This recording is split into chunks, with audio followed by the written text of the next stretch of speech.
Okay, think about that moment. When you look around and realize maybe things are getting a little out of hand. Uh-huh. That sunlight hitting the dust just right. Exactly. Or, the surfaces feel a bit sticky. We all get there. Cleaning the house. It's pretty universal, isn't it? What's interesting, I think, is how we actually talk about it, Hmm. the words we use. Right. And that's our focus for this deep dive. We're looking at the language around those common cleaning jobs based on some material you shared with Yeah, us. it was an English podcast script, actually, designed to teach cleaning vocabulary. Yeah. So quite specific. Our mission here is not just to, list words, but to really dig into how we use this language, what phrases feel natural, why we say things a certain way. To pull out the useful bits, the practical English for actually talking about, well, chores. Let's jump in then. The script kicks off with some core vocabulary. First up, vacuum cleaner. Right. The definition given is pretty straightforward. Hmm. A machine sucks up dust, dirt, mostly from carpets, floors. And the example sentence was, I need to use the vacuum cleaner to clean the carpet. Simple enough. But what's the takeaway there beyond the definition? Well, it's how the tool itself, the vacuum cleaner, kind of shapes the language, Before vacuums, you'd talk differently. Like sweeping or beating rugs. Exactly. So the technology changes, and the verbs we use follow suit. We vacuum now. It's a direct result of the machine. That's a good point. Easy to just take it for granted. Okay, next word the script mentions is dusting. Dusting. Removing dust from surfaces. The example, I'll be dusting the shelves in the living room today. Pretty clear. Yeah, but think about the word itself, dusting. It's so direct. We don't have some, complicated technical term for wiping dust off. We don't departiculate the furniture, no. Right. The language is efficient. It reflects how common the task is. And then there's mop. A tool for cleaning floors, usually with water. The example sentence was, after I vacuum, I'll mop the floor to get it sparkling clean. Okay, and you see the sequence there too. Precisely. Vacuum first for the loose bits, then mop for the stuck-on grime, or just to get that shine. The language mirrors the actual process. Logical. So we've got the tools, vacuum, mop, and the action, dusting. Now, the script shifts into a dialogue. Yeah, two people talking about cleaning the house. This is where you see the words used in, a real context. How does it start? It kicks off with, I think it's time to clean the house. It's getting a little messy, don't you think? Getting a little messy. That's quite gentle, isn't it? It really is. It's not aggressive or, accusatory. Imagine saying, this place is a pigsty. Yeah, different vibe entirely. It's getting a little messy. It's just softer, Yeah. more collaborative, maybe. And the response. The response is, yeah, you're right. Let's start by vacuuming the living room. It's been a while since we've cleaned the carpets. Okay, so agreement and then immediately a practical suggestion. Let's start by... Exactly. It breaks it down. Instead of this huge, overwhelming clean the house task, it's like, okay, first step, vacuum the living room. Makes it feel more manageable. Definitely.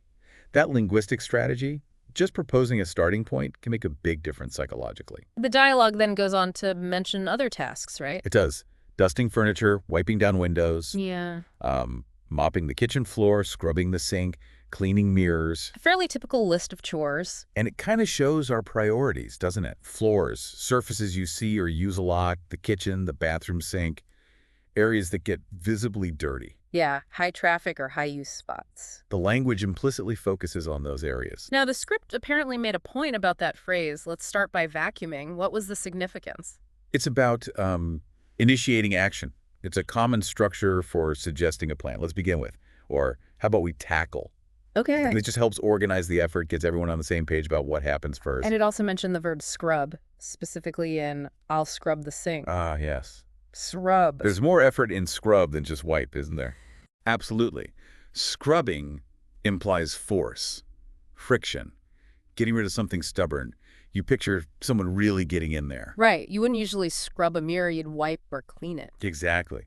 So the verb choice itself tells you about the type of dirt and the effort needed. It's quite descriptive. Okay, interesting. So beyond the dialogue, the script also just listed out some more useful phrases. Yeah, a kind of quick list of common cleaning expressions. What were some of those? Let's see. I need to clean up the kitchen. Clean up is a good one. It's general, implies tidying, making it look presentable. Less intense than, say, disinfect the kitchen. Right, or deep clean. Then there's, it's time to take out the trash. Yeah. Very direct, very action-oriented. Can't avoid that one for long. Nope. Also, I'll wash the dishes later. The classic procrastination phrase. Huh.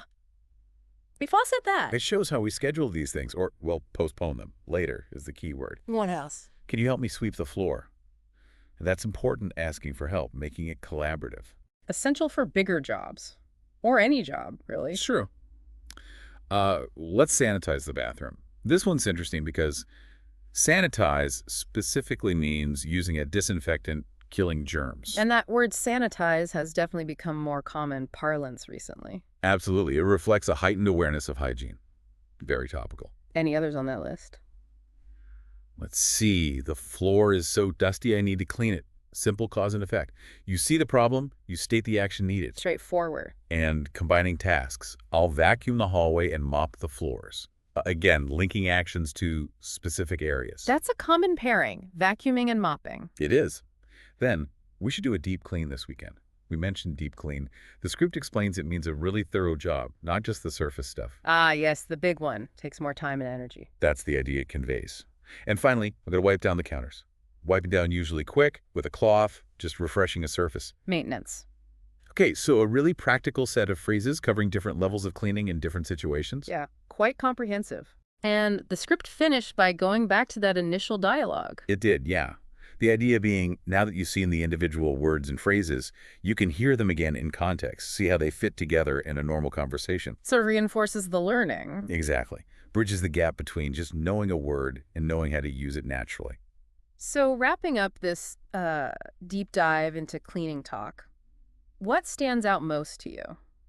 For me, it's really how closely the language mirrors the actual tools we use, the actions we perform, and what we prioritize when we clean. Understanding these terms isn't just about memorizing vocabulary lists.